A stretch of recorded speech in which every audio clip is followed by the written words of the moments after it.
Om Namo Narayana, welcome back. We are reading the Maha Upanishad. Today we're delving into part 6. This is the final part. I don't know if I want to read the whole thing in this one video or not. We'll kind of see how the time is going and see how it flows. Giving up the deeply felt and seductive glamour consisting in imagination of empirical life, you remain what you really are, O sinless one. Sportively roam the world. By means of the trenchant and creative thought, I am a non-agent in all contexts, there remains but the perception of sameness, called supreme immortality.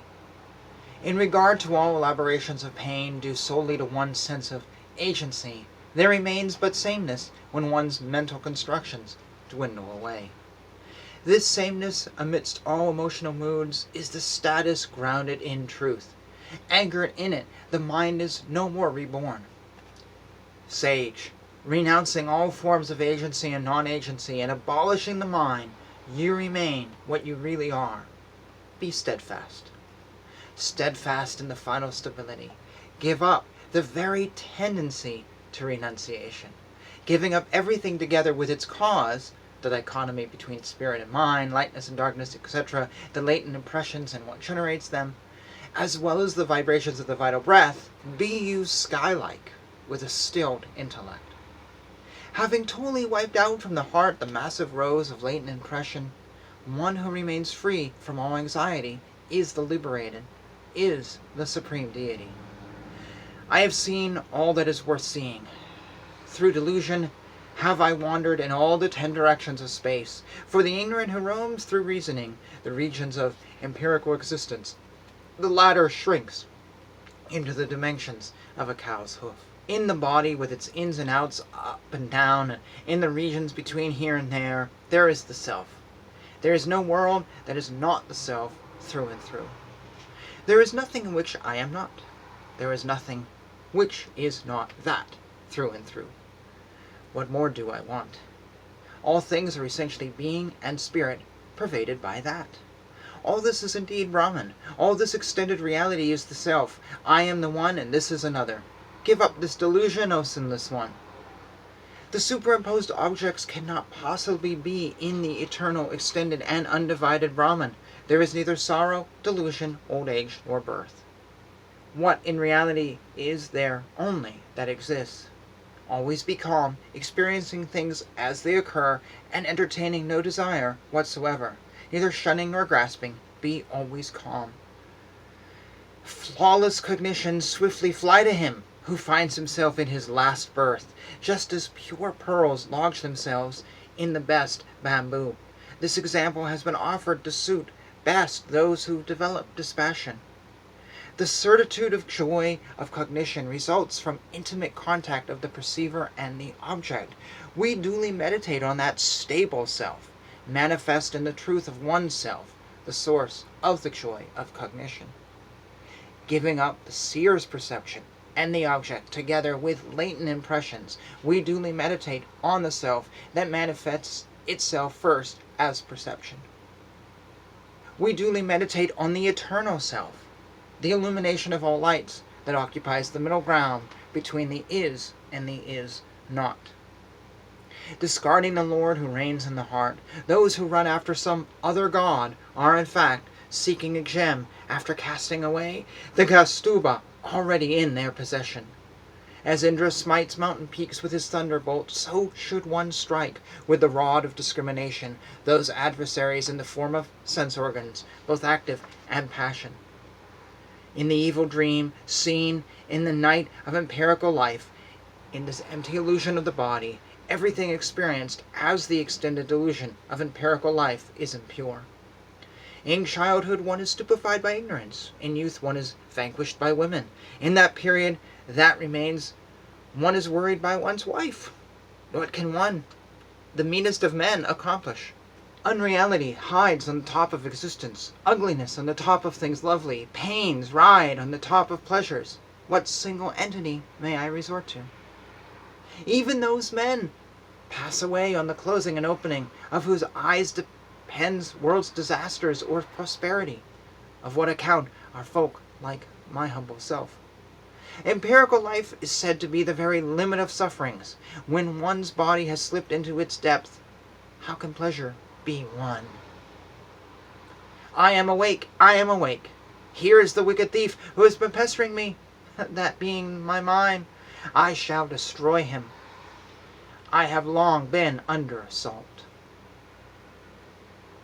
Don't be depressed. Seek not to seize what is fit only to be eschewed.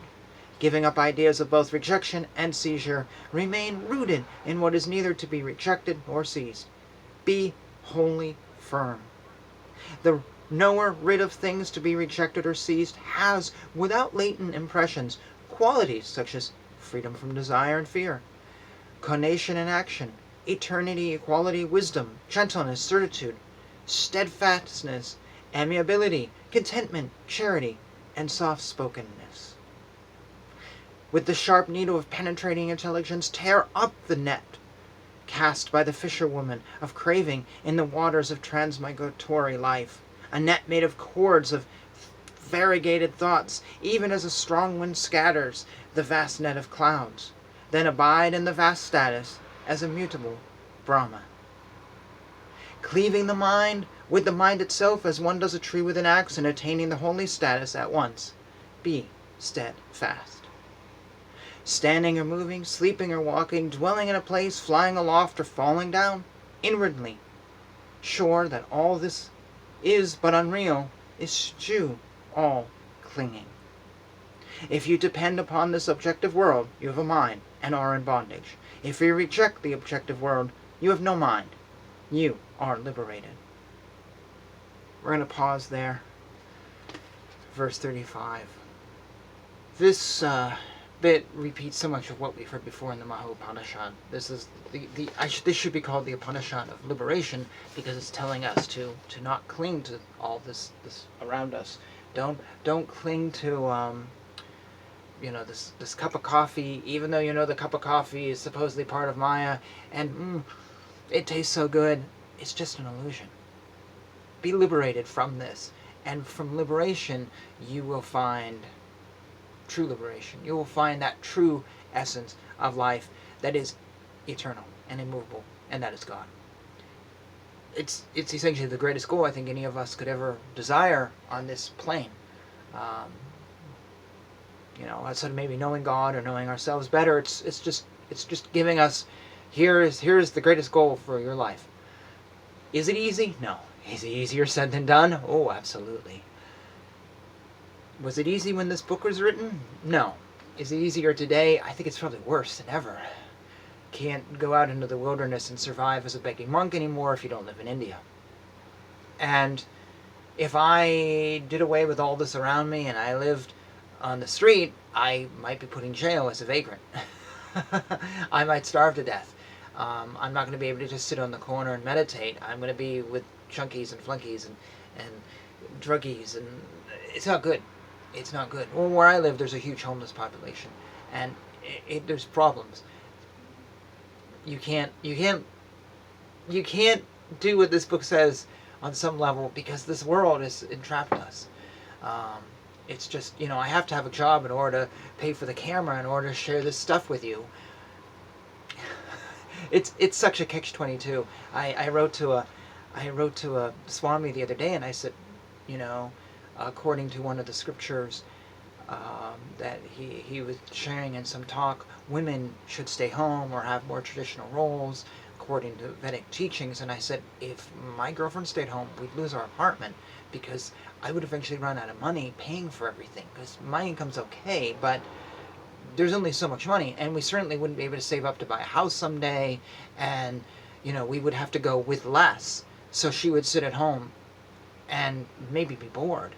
And he goes, yeah, I understand. But use the essence of this as a guide, and do what you can do to find spiritual space in your life, or make your life a spiritual space in some weird balance between this material world, and the non-material world. It's a tough one. I know. It's a tough one. And everyone has a different way of finding that space. I don't know. In the next video, we will close out the Maha Upanishad. I thank you for watching This, what are we at, 12 videos this will be, which is so far on this channel the longest Upanishad that I've read, but I don't think it'll be the last long one. So thoughts, comments, all that stuff down below on anything that I've read or anything that I've said is all welcome as we all grow together and we learn together and we find together how to find that spiritual space. Hare Krishna, Krishna Krishna, Hare Hare, Hare Rama, Rama Rama, Hare.